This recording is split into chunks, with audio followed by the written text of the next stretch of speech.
Alright, I didn't have enough material of this primed scrap left to go all the way around, so I'd use a partially destroyed door casing for the top piece.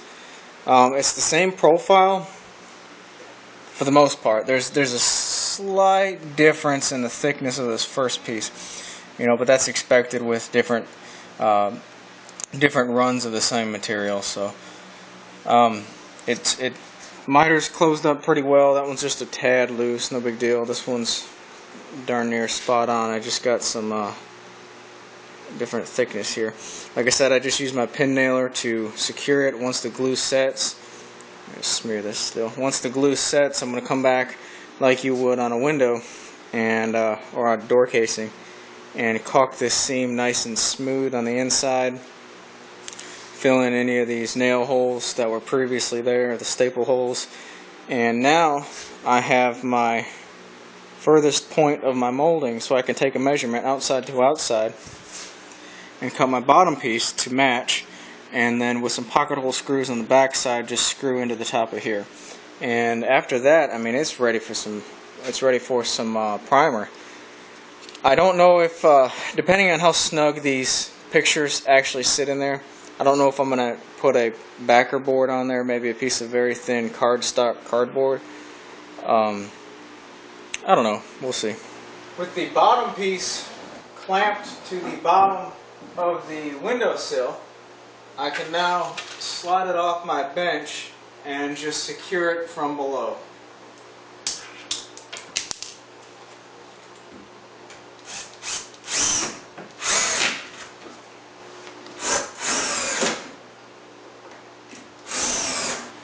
With the entire frame assembly done, I'm just going to go around and sand over these little sharp edges, get everything all nice and neat, fill in all these small little crevices with some paintable caulking, and caulk in these seams.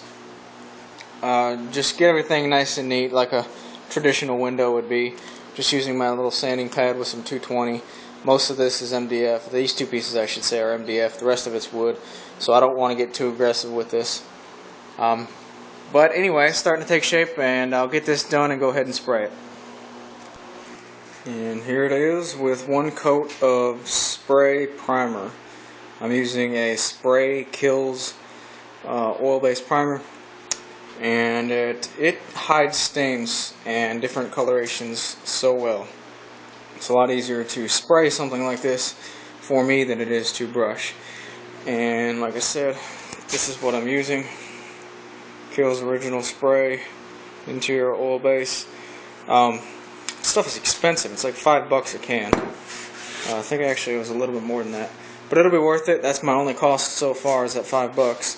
So I've got to put these put the pictures in once it gets painted, and I think honestly I'm just going to use one hook right in the middle. No one's going to be bumping up against this, and it'll hang just fine.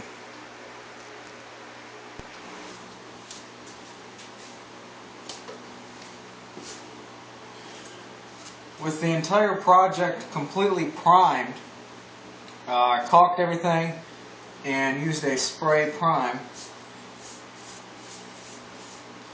With the entire project primed and all white, now I can put the final coat of paint on.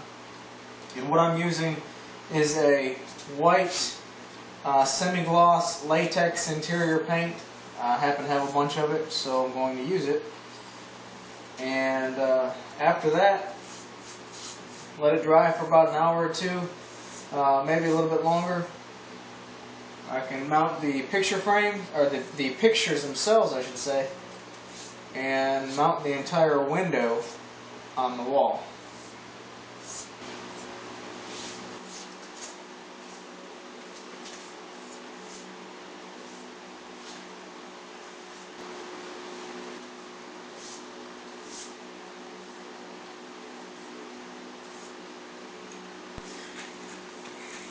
With the entire frame painted on the front side, I flipped it back over so the back is showing on some carpet pads so it won't scratch it up. And what I'm doing is right in the middle, I'm going to mount one of these sawtooth hangers. Now I know that this is a very wide project, but that sawtooth hanger will support the weight just fine, and it's in a location where no one's going to bump up against it to rock it left or right. So I have no problem with just one hanger for this wide piece. Once I get that secured in there, I'm going to put the pictures in place. And I've already tried it out with this paint, and it's very snug and it does not want to move much at all. But what I'm going to do, instead of just leaving them in place and then calling it a day, because wood contraction, expansion, and contraction could cause them to fall out down the road, I'm going to get them flush with the back of this so they're all in the same plane.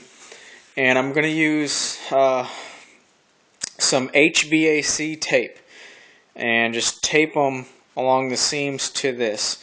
That will allow for expansion and contraction. It will hold it in case it wants to fall out. Some very tacky tape, and it's long lasting.